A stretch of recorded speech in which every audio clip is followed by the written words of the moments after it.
Buenos días, mis hermanos, que Dios les bendiga. Am, Esto es una serie que nosotros vamos a comenzar aquí por Viviendo por su palabra, que podamos profundizar en el conocimiento de Cristo. Y yo creo que una de las enseñanzas más importantes en la palabra de Dios que vamos a encontrar es la enseñanza sobre la resurrección.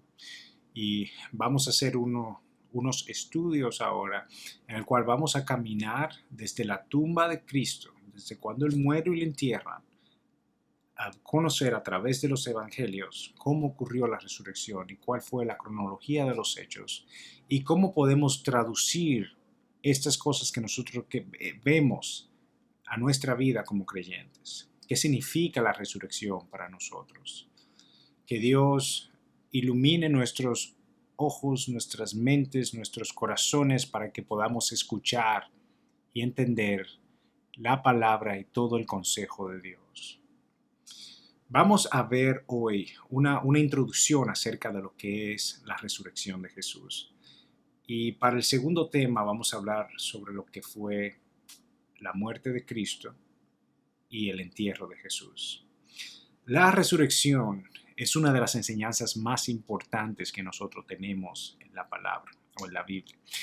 En esta verdad es que nosotros tenemos la certeza de que Cristo, de que tenemos vida en Cristo, que la muerte quedó abolida para que todos los que ponen su fe en Él tengamos esperanza en esa resurrección. ¿Por qué vamos a estudiar esto el día de hoy entonces? ¿Por qué vamos a conocer acerca de la resurrección? Dice la palabra en 1 Corintios 15, 14, y si Cristo no resucitó, vana es entonces nuestra predicación, vana es también nuestra fe. La muerte y la resurrección de Jesús era un misterio que estaba oculto en el Antiguo Testamento, lo cual a su tiempo fue progresivamente revelado cuando Él vino aquí y lo declaró Él mismo en su ministerio. Jesús vino a salvar al hombre de la condenación eterna y a restaurar la relación del hombre con Dios y a modelarnos a nosotros lo que fue la palabra de Dios. Por eso Él era el verbo encarnado, el verbo hecho carne que habla en Juan 1. Vino a restaurar vidas, Él vino a cambiar corazones, a mostrarnos cómo Dios quiere que vivamos en la tierra. A través de su sacrificio en la cruz, Cristo vence el pecado y la maldad, nos regala la esperanza de vida eterna por confiar en Él. Cristo nos trajo el reino de Dios aquí a la tierra. Mira lo que dijo Jesús en Mateo 12, 28. En cambio, si expulso a los demonios por medio del Espíritu de Dios, si yo hago estas obras maravillosas que ustedes me ven haciendo a mí, eso significa que el reino de Dios ha llegado a ustedes. Eso es lo que significa. Si ustedes me ven a mí sanando enfermos, expulsando demonios, dando vista a los ciegos, a los sordos, sanando enfermedades, multiplicando el pan, hello, abran los ojos. El reino de Dios ha llegado a ustedes. Eso dice Jesús. ¿Y qué es el reino de Dios entonces? Romanos 14, 17. Porque el reino de Dios no es comida, no es bebida, sino justicia, paz y gozo en el Espíritu Santo. El reino de Dios en la tierra no son cosas que nosotros podemos ver, no son cosas tangibles hoy día. No es comida, no es bebida, no es trabajo, no es cosa que nosotros podemos tocar necesariamente. El reino de Dios se evidencia a través de vidas transformadas por el poder de su palabra, de confiar en Dios y de seguirle a Dios con todo nuestro corazón, de amarle y de obedecerle. No se manifiesta en justicia, en paz y en gozo. ¿Y qué significa esto? ¿Cómo que se manifiesta en justicia, paz y gozo? Lo justo sería es que todos nosotros hubiésemos sido aquellos clavados en la cruz. Cristo fue condenado por mí. Cristo saldó mi cuenta con Dios para que yo no tenga que pagarla.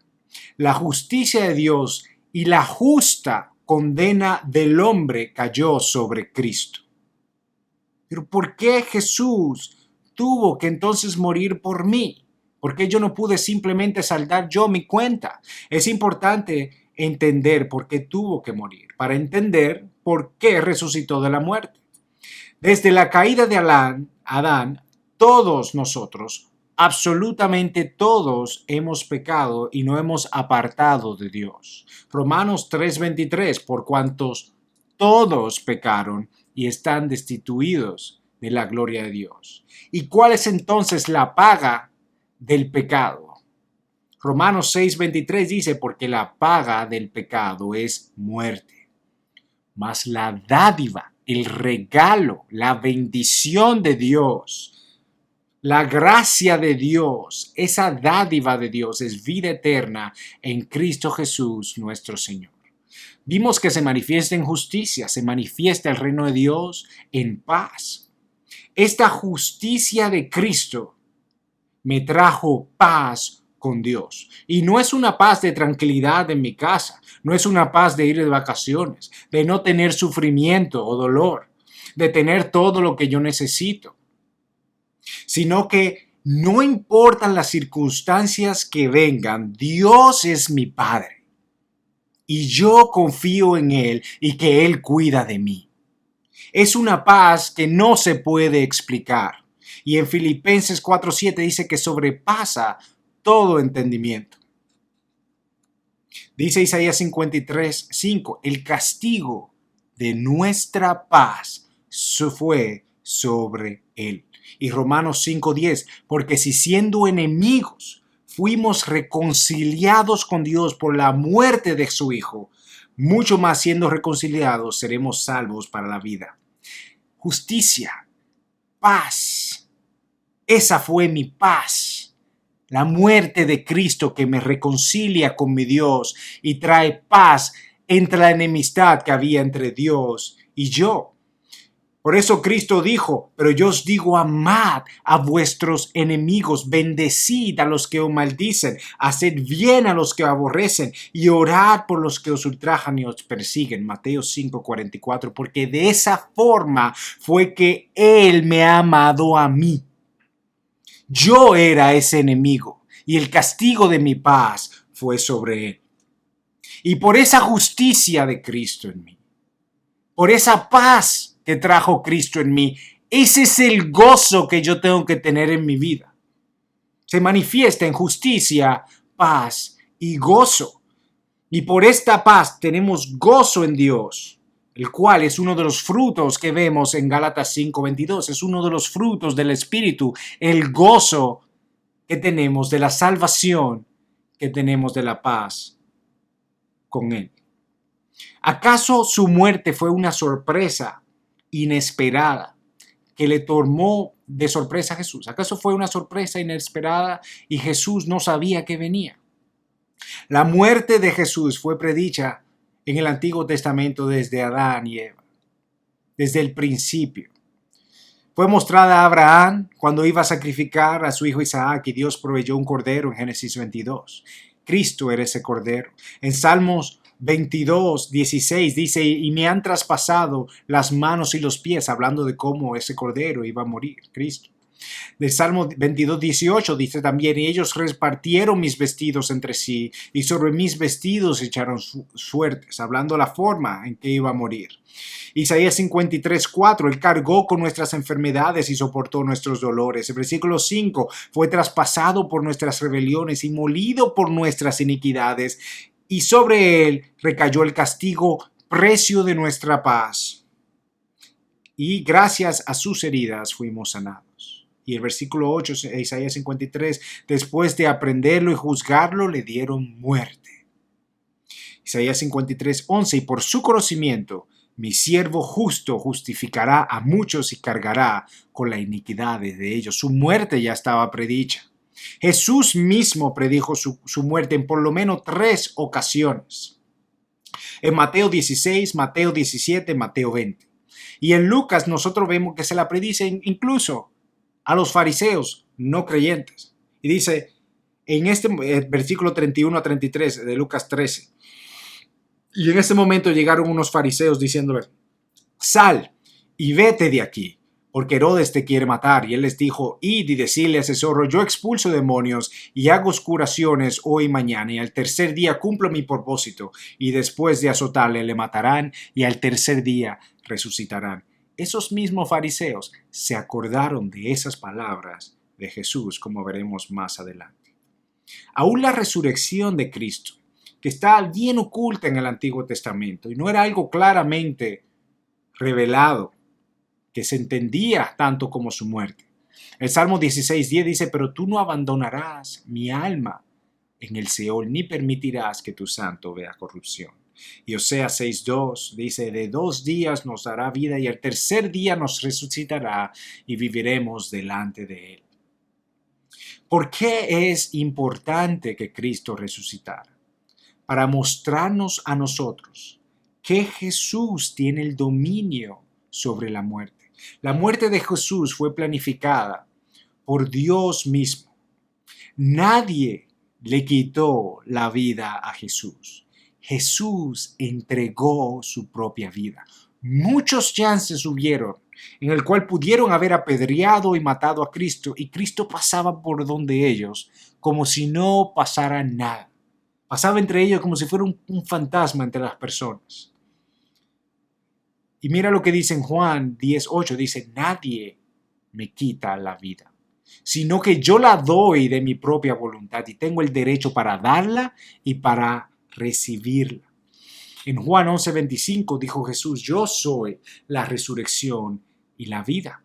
Cualquiera que crea en mí, aunque esté muerto, vivirá. Cristo no solamente dijo estas cosas, Él mostró tener el poder sobre la muerte y se registran en los evangelios 3 resurrecciones. A Lázaro en Juan 11, a la hija de Jairo en Mateo 5 y al hijo de la viuda de Naín en Lucas 7. Estas 3 personas Cristo revivió, pero no resucitaron en cuerpo glorificado. Cristo fue el primogénito de esa resurrección. ¿Cuáles evidencias tenemos nosotros entonces de la resurrección? Tenemos la tumba vacía, tenemos a los soldados romanos, tenemos a los testigos oculares, tenemos la muerte de los apóstoles. La tumba vacía evidencia que intentaron refutar sobornando a los soldados que custodiaban la tumba.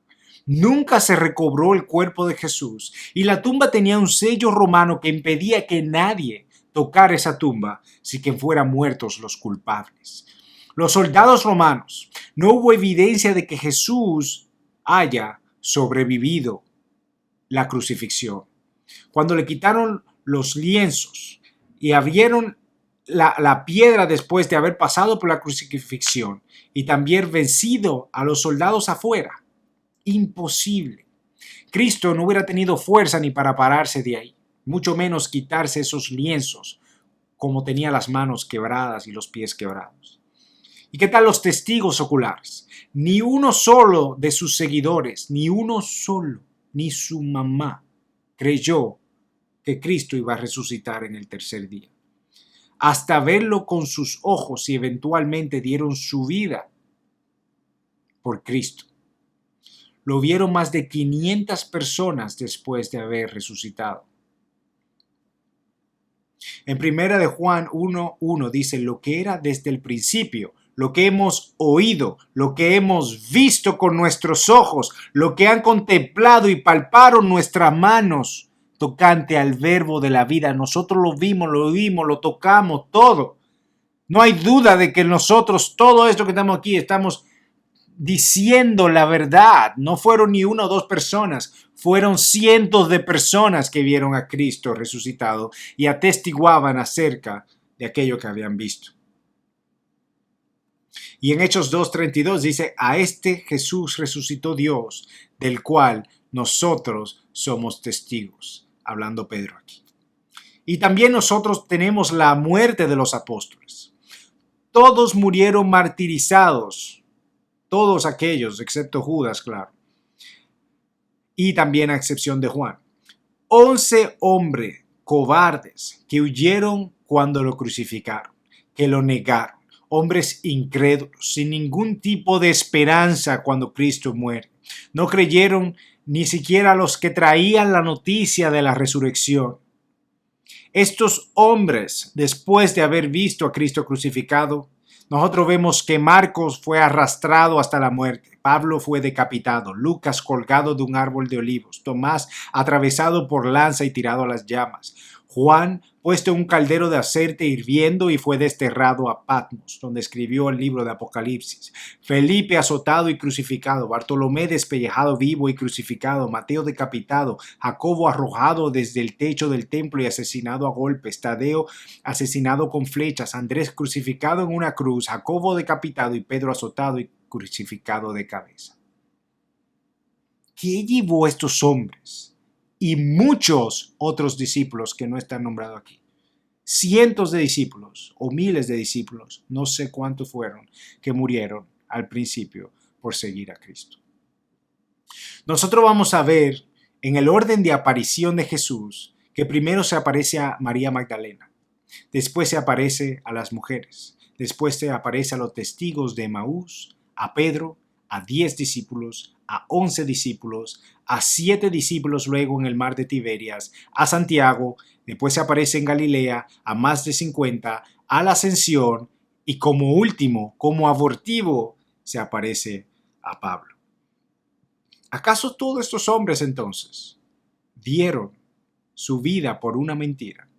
Después que huyeron de Jesús cuando fue tomado por los judíos y romanos y murió en la cruz, ahora, por lo que dieron su vida, ninguno confesó que fue mentira, ni se retractó de su predicación.